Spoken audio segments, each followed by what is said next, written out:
Artistas brasileiros. A pintura aparece no Brasil ainda na época do seu descobrimento. Era a maneira encontrada pelos colonizadores europeus de registrarem a nova terra, com imagens da natureza e dos índios. Com o surgimento da Academia de Belas Artes na segunda metade do século XIX, o modernismo surge como movimento cultural de grande notoriedade no país e até no exterior.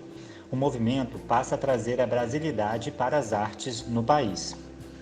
Nós não podemos esquecer que quando os colonizadores europeus chegaram aqui no Brasil, já havia índios e já havia arte. Então a gente tem que reconhecer e valorizar a arte indígena como a arte genuína brasileira.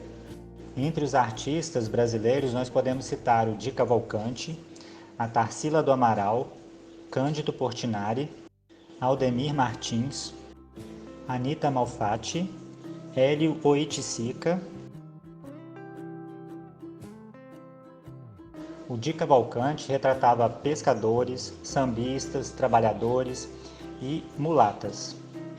Ele traz uma reflexão sobre a cultura brasileira como ponto central da sua arte.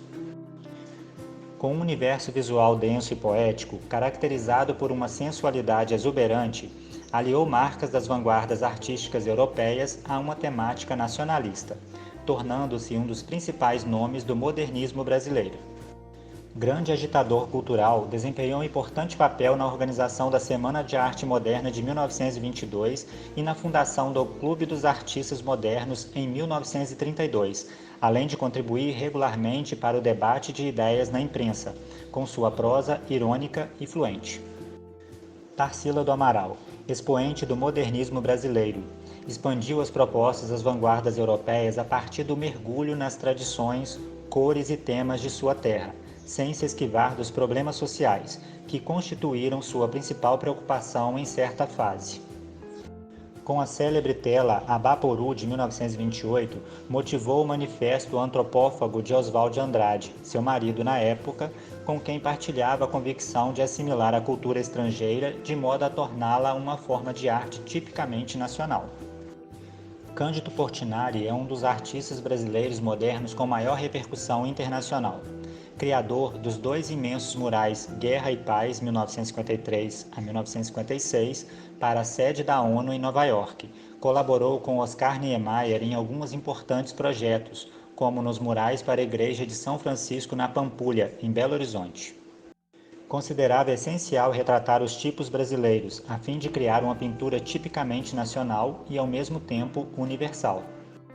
Um dos mais versáteis artistas brasileiros, Aldemir Martins, transitou com desenvoltura por pintura, desenho, gravura, cerâmica e escultura. Atuou ainda em áreas tão diversas como as do desenho industrial, ao realizar estampas para tecidos, e da ilustração de livros, incluindo até mesmo vinhetas para abertura de telenovelas, a exemplo de Gabriela.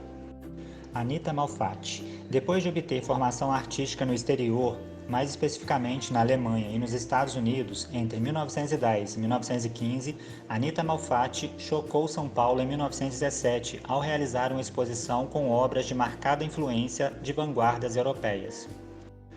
A reação mais dura partiu de Monteiro Lobato, no artigo Paranoia ou Mistificação. O crítico e escritor foi tão contundente que acabou reunindo ao redor da artista intelectuais como Oswald e Mário de Andrade. Assim, Anita, uma das primeiras pintoras a exprimir no país a sensibilidade moderna, acabaria por estimular o debate entre a tradição e as novas concepções estéticas, motivando a realização da Semana de Arte Moderna de 1922 e transformando-se na pintora símbolo da defesa do modernismo no Brasil. Hélio Oiticica, precursor de muitos procedimentos da arte contemporânea, como deixar de pintar sobre tela, Hélio Oiticica se notabilizou pela postura arrojada que fez dele um dos revolucionários da arte no século XX. Mas foi na pintura que Oiticica começou seu trabalho, e muitos dos desdobramentos radicais de sua carreira se devem a ela. Oiticica participou do movimento concreto nos anos de 1950, com obras geométricas, e logo em seguida engajou-se no neoconcretismo,